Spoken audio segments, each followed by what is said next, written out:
शासन म्हणून आपल्याला देतोय त्याच्यामध्ये तुमची आणि शेतकऱ्यांची फसवणूक होणार नाही हा मी आपल्याला शब्द देतो। शांत राहा, आपण शांत राहा। आताच प्रकृतीची काही अडचणी ज्या आंदोलन करताना झालेल्या आहेत त्या आपण बघितलेल्या आहेत।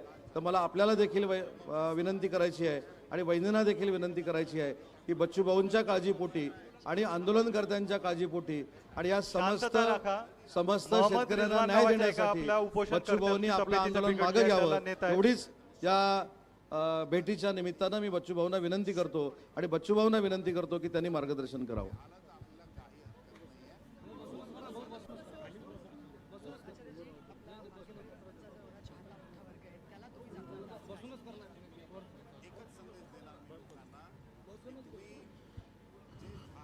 बोल भारत माता की, छत्रपति शिवाजी महाराज की, महात्मा ज्योतिबा फुले की, अहिल्यादेवी होळकर की। खरं तर गेल्या 7 दिवसापासून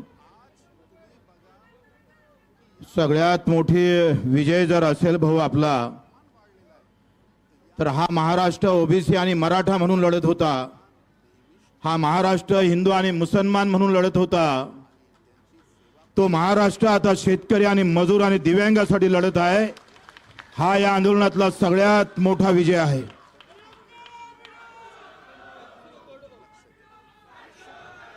आमचं उदयजी सावंत आम्ही पाहतोय, आमचं स्वप्न होतं या व्यासपीठावर मनोजजी जरांगे येऊन गेले, ओबीसीच्या नेत्यांनी पण पाठिंबा दिला, आपण राजू शेट्टी जी येऊन गेले, आमचे तुपकर आले, नवलेजी आले, रोहितजी पवार आले, अनिलजी देशमुख असेल, जानकरजी असेल, संभाजी राजे असेल, सगळ्या मोठ्या नेत्यांनी आणि राकेशजी टिकेत दिल्लीहून पहिला नेता येणारा ते राकेशजी टिकेत पण इथं आले होते। आपण 3 गोष्टीसाठी अन्नत्याग आंदोलन केलं होतं। एक तर हा बच्चू कडू जिवंत आहे हे सांगासाठी, माझा प्रहारचा कार्यकर्ता कष्टकरी दिव्यांग शेतकरी शेतमजुरासाठी आम्ही जिवंत आहोत, आम्ही मेले नाही आहोत, यासाठी एक पहिला गोष्ट उद्देश होता। दुसरा उद्देश होता महत्वाचा का जो आमचा शेतकरी जात पात धर्म पंथ पक्ष यामध्ये वाटून टाकला, राजकारणी लोकांनी त्या शेतकऱ्याचं मजुराचं दिव्यांग अस्तित्वहीन करून टाकलं, त्याचं अस्तित्व निर्माण करण्याचं काम आपण या आंदोलनात केलं पाहिजे। खरं तर मीडिया आणि सोशल मीडियाच्या कृपेनं आज महाराष्ट्रभर मी जेव्हा पाहतोय इथे अर्धे अधिक लोक काँग्रेसचे असन भाजपचे पण काही आहे, फक्त शेतकरी आहे।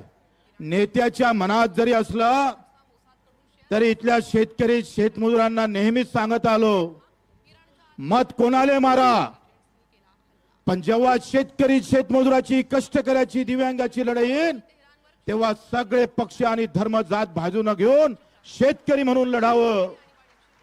कारण 75व्या वर्षामध्ये अजूनही आमच्या आत्महत्या होतं, विमानाचं कारण सांगितलं जातं, ते दुर्दैवी घटना आहे आम्ही मानतो। काल नैना बोलल्याप्रमाणे 3.5 लाख शेतकरी मेला, त्याच्यासाठी एकही मंत्री का बोलत नाही, त्याच्यासाठी हा सवाल आहे।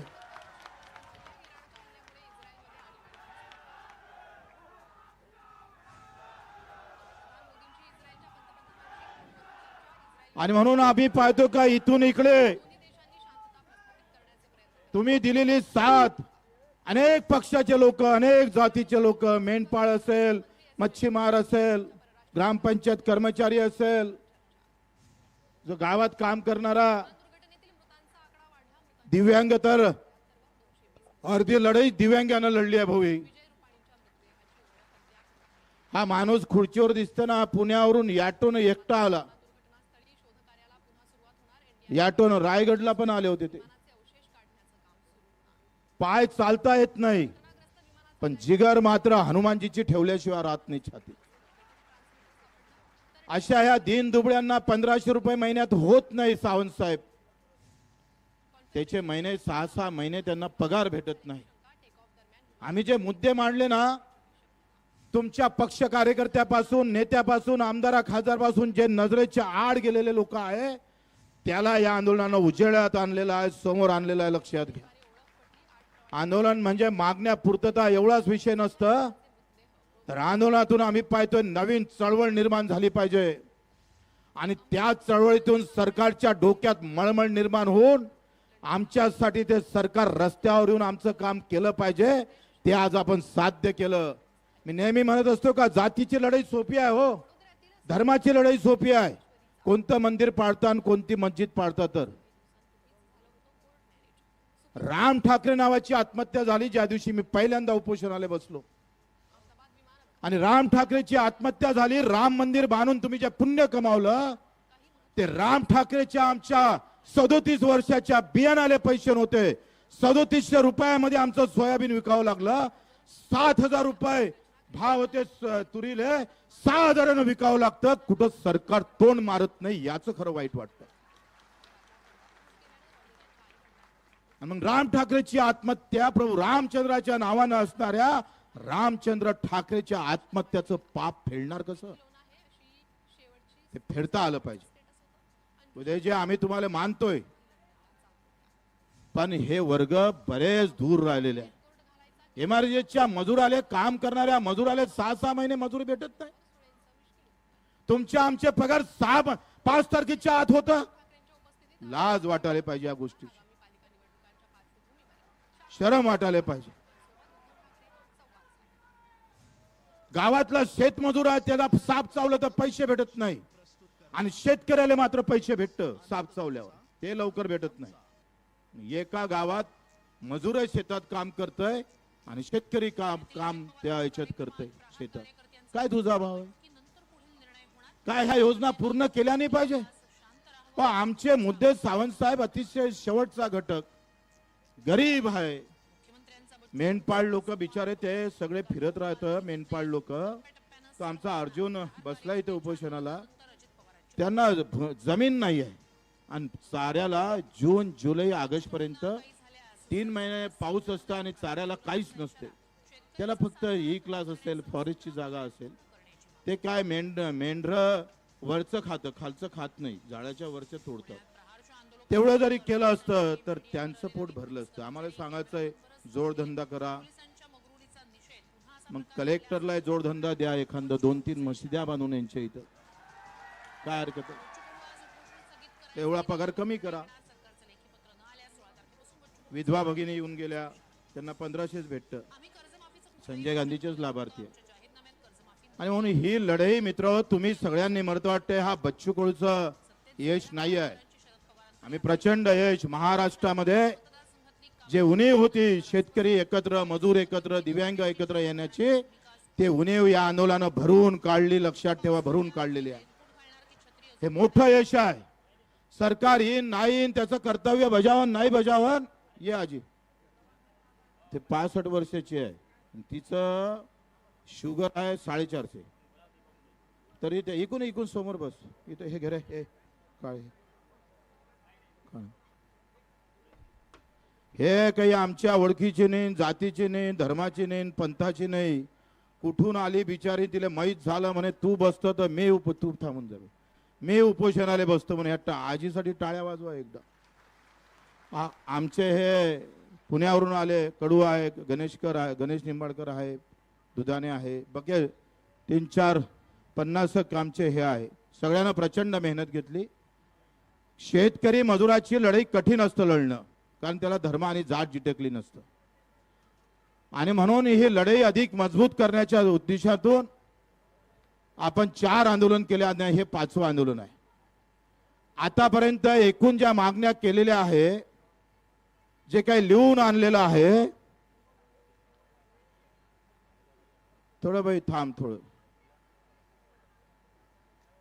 तिला वरते घेऊन येते, याच्यावर बसव, ह्या स्टेजवर बसव, नाही इथं बसव, त्याला उचलून इथं बसव. थोडं थांब मावले, त्यांना जायचं आहे. कर्जमाफी थांबवली होती, कोणी बोलत नव्हतं. अजितदादाचं मला बयान माहित आहे. ते म्हणत होते मला कुठं माहित आहे, देवेंद्र फडणवीस साहेबांना कर्जमाफीची घोषणा केली म्हणून. पण आज अजितदादा बोलले पुण्याला, दिव्यांगाने तिथे आंदोलन केलं आणि अजितदादांना तिथं सांगितलं का कर्जमाफी आम्ही आता हा मुद्दा ऐरणीवर घेतला आहे. म्हणजे आपल्या आंदोलनानं बोलकं केलाय, लक्षात घ्या. देवेंद्रजी या कर्जमाफीवर कधीच बोलत नव्हते, ते पण आता बोलले. आमचं म्हणणं तेच होतं का देवेंद्रजी तुम्ही जे मौन पाळलं आहे ते मौन सोडा आणि कर्जमाफी बद्दल एक डाव तरी बोला, बोलले ते. लक्षात घ्या, याच्यात हा किचकट विषय आहे, मला माहित आहे का. कर्जमाफी म्हणजे सरसगट सगळ्यांना कर्जमाफी करा, किती पैसे लागते, काय लागते, कोणाला माफ करायचं, कोणाला नाही करायचं, किती माफ करायचं, आणि विशेषतः ज्यानं कर्ज भरलं त्याचा पण विषय आहे.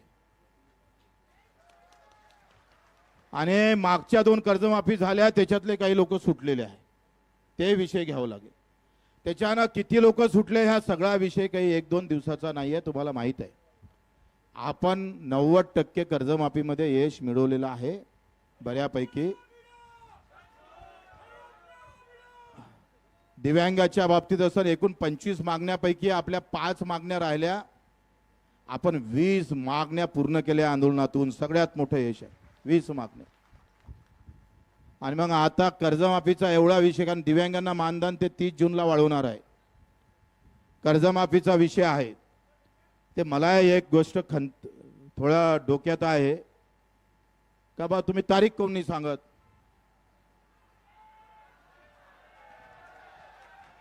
सरकार जरी तारीख सांगत नसेल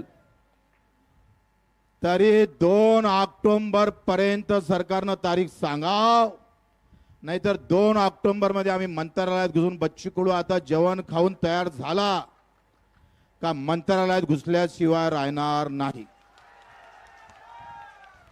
भगतसिंग 2 ऑक्टोबरला गांधी जयंतीला भगतसिंगगिरी करू. तुम्ही तयार आहे सगळे? वैसा भी मरना ही पड़ता है तो फिर आंदोलन करके मरेंगे साले को. तयार आहे?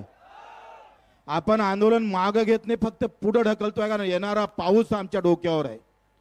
माझ्या शेतकऱ्याची पेरणी आहे, ही पेरणी हुकली म्हणजे 1 वर्ष हुकणार आहे, आयुष्यात मोठी अडचण येणार आहे. आणि कधी पाऊस पडन, कधी पेरणीवर जावं लागन आणि कधी आंदोलनाचा शांत होईल हे सांगता येत नाही. सगळ्यांनी पाठिंबा दिला, त्यांचे आभार मानतो. सगळ्या जाती धर्मातले लोक इथं आले आणि आपण येत्या काळामध्ये प्रत्येक गावात, तुम्ही कोणत्याही पार्टीत राहा, सर्व पक्षीय, सर्व जातीय, सर्व धर्मीय, शेतकरी, शेतमजूर, दिव्यांग समिती स्थापन करणार. मतदान असताना कोणाले मारा, आंदोलन असताना आमच्याकडे या, याची तयारी आपण 5 सगळ्या इकडे करावं लागेल. जुनं कर्ज नवीन करणे म्हणजे जुन्या पुनर्गठन करता येतं, पण पुनर्गठनचं व्याजाच्या बाबतीत आपल्याला बोलावं लागेल. मुंबईला जेव्हा मीटिंग येईल, कारण याच्यात एक चांगलं लिहिलं गेलं का जी सक्तीची वसुली आहे ते थांबली पाहिजे. कालच बेलखेडेनं, मला कोण आहे तो माणूस, शेतकरी, हा काय नाव आहे, बेलखेडे आर्वीतला 1 वाजता आत्महत्या केली. त्याच्या घरी बँकेवाले या पेरणीच्या टाइम मध्ये इतके वेळा गेले आणि याच्यानंतर शेतकऱ्याला सांगतोय गावात बोर्ड लावा, कोणी जर सक्तीची वसुली केली तर गावातल्या झाडाला बांधून ठेवल्याशिवाय राहणार नाही. आत्महत्या करायची गरज नाही आहे. वसूल करायचे असेल तर अदानी अंबानी करा साले हो, आमचे वसूल करांतर ठोकल्याशिवाय आम्ही राहणार नाही. प्रत्येक गावात बोर्ड लावू आपण. म्हणून कर्ज अंगावर आहे म्हणून मरायचं नाही. जो येईन अंगावर आणि आमचं मरण जर जवळ करत असाल तर फक्त मला सांगा, मी त्याचा हिशोब घेतल्याशिवाय राहीन नाही. आणि म्हणून येत्या 8 दिवसाच्या आत वसुलीची अट रद्द करणे, सक्तीची वसुली थांबवणे आणि जे थकीत कर्जदार आहे त्याला नवीन कर्ज देण्याची व्यवस्था करणे, या 2 गोष्टी 8 दिवसाच्या आत झाल्या पाहिजे. कमलताई गवई आल्या, त्यांना येऊ नये इकडे, त्यांना घेऊन.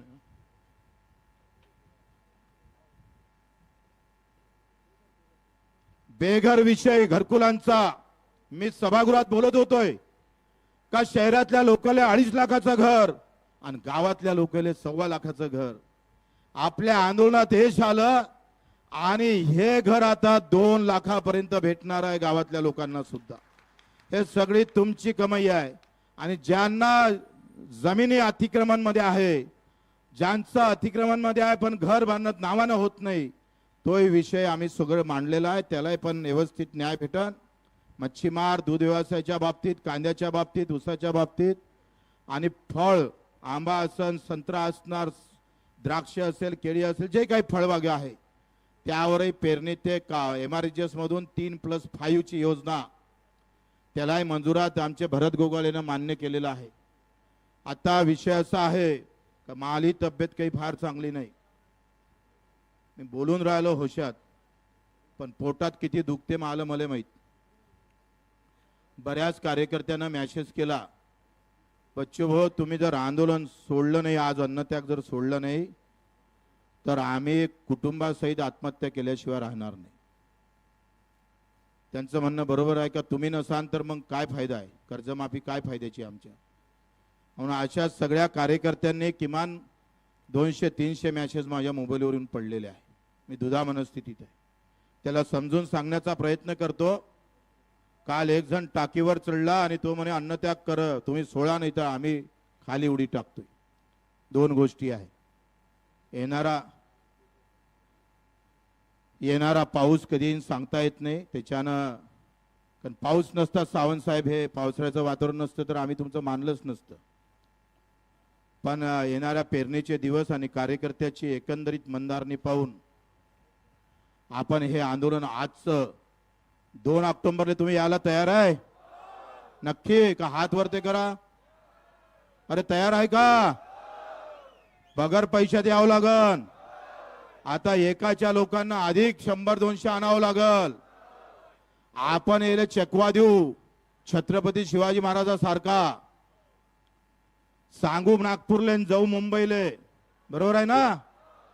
येले एकदा आपण तसा गनिमा गावा जो छत्रपतीने खेळला होता तो या सरकारच्या विरोधात 2 ऑक्टोबर तुमने तारीख नहीं दी तो चली रही.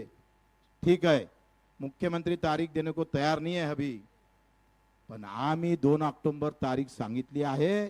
ते पर्यंत माफ करावंच लागेल, नाहीतर आम्ही तुम्हाला सोडणार नाही. बरोबर आहे? सगळ्याची तयारी आहे? सगळे तयार आहे ना? आता आपण आज हे अन्न त्यागाचं आंदोलन आपण सगळ्यांना इथे खूप कधी काल तर तो आवारे थोडशाना वाचला नाही तर गेला असता वरते. हे कार्यकर्त्याचं मी काही अंत पाहू शकत नाही आणि ते माल्याशिवाय उठाले तयार नाही. तिथे हे आजी तर ऐकतच नव्हती. ही म्हणे का मी आता जो दवाखान्यात नेला आहे तो मोहम्मद रिजवान आहे. सगळ्या धर्मातले लोक बसले, सर्व जातीचे लोक बसले आहे. खरं तर हे आंदोलनाला यश ना भाऊ बच्चू कडूच्या 7 दिवसाचं उपोषण नाही. तुम्ही जे इथं आले आणि समर्थन दिलं ना, तुमचं खरं यश आहे, आमचं यश नाही आहे, तुमचं यश आहे. तुम्ही एवढी गर्दी केली नसती, स्वतःच्या पैशानं आले, शिदोरी घेऊन आले, जेवाची व्यवस्था नाही, काही नाही. आणि प्रत्येक गावातून सगळ्या पक्षातले लोक एकत्र आले. असेच एकत्र राहा. मी पूर्ण महाराष्ट्रभर फिरणार आहो. या ऑक्टोबर पर्यंत प्रत्येक तालुक्यात महाराष्ट्रात मी येणार आहोत. अधिक आंदोलन मजबूत करू, अधिक ताकदवर करू. हाय त्याच्यापेक्षा अधिक कसं मोठं होते होईल. कोणत्याही पक्षात राहा, कोणत्याही धर्माचा मान सन्मान करा, पण शेतकरी शेतमजूर एकत्र आल्याशिवाय राहणार नाही. बरोबर आहे? सगळे तयार आहे? आणि म्हणून आता आपण सगळ्यांनी, सगळ्या मला कार्यकर्त्यांनी खूप आग्रह केला. नंतर मी 16 तारखेपासून पाणी टाकणार होतो आणि पाणी टाकल्याशिवाय सरकार मानत नव्हतं. लक्षात घ्या. बरेच डॉक्टरांनी मला सल्ला दिला का पाणी टाकलं तर पहिलेच तुमच्या लिव्हरचा प्रॉब्लेम होणं सुरू झालेला आहे. उद्या कदाचित भरती व्हावं लागेल. आणि अशा वेळेस सगळ्या गोष्टी पाहून आपण तूर्त हे आंदोलन मागे घेऊन 2 ऑक्टोबरला याची पुन्हा सुरुवात करू जमदारपणे, ताकदने. सगळ्याची तयारी आहे ना? कोणाची नाही आहे का? सगळे तयार आहे का? हात वरती करा. धन्यवाद. जय हिंद, जय महाराष्ट्र. फक्त आता नाव काय आजी तुझं?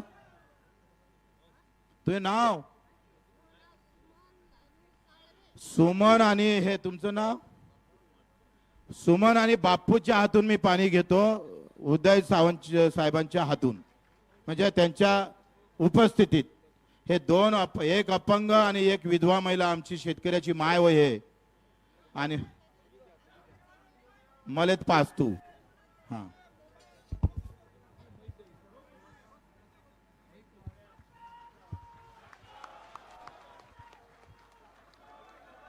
हा क्या बात धन्यवाद धन्यवाद शेतकरी संघटनेचा सर सर सर सर एक विनंती एक आपल्या देशाला कृषी प्रधान देश म्हणतात. कृषी प्रधान म्हणजे काय आणि जो सर्वात मागासाव का एवढं चिंतन असेंब्लीमध्ये करावं. धन्यवाद. उदयजी तुम्ही आले आणि उपोषण सुटलं. बावनकुळे साहेब राठोडजी सगळ्यांचा आभार तर मानतोच पण जर तुम्ही आमचा विश्वासघात केला तर आम्ही तुमच्याच घरासमोर आंदोलन सुरू करू. उद्याचा चक्काजाम स्थगित झालेला आहे. आता सगळी ऊर्जा 2 ऑक्टोबरला लावायची आहे.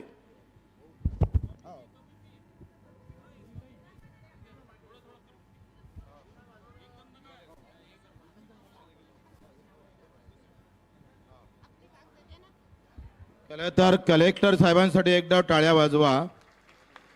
त्यांनी खूप चांगली मेहनत घेतली. SP असेल कलेक्टर असेल इथे मेटकरी साहेब आलेले आमचे मोजरी बद्रू जमात मी भेटलो होतो घरी पण विसरलो. हा ते सांगतात का आम्ही नेतागिरी करायला आलो नाही. मेटकरजी म्हणतात आणि बद्रूजी म्हणतात. त्यांचाही मी आभार मानतो आणि SP आणि कलेक्टर खास करून कलेक्टरनं प्रचंड मेहनत घेतली. गणेश लागे त्यांचाही आभार मानतो. हा ताई करतोय इथं ते हे मंत्री नाही आहे त्यांचे. हा भेट हा कमलताईसाठी एकदा टाळ्या वाजवा.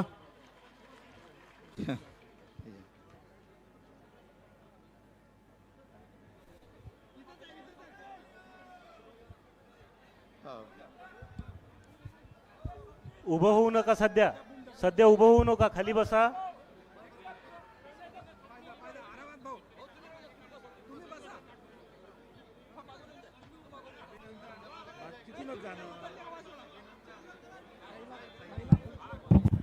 हे बघा स्टेजवर जे लोक आहे खाली बसून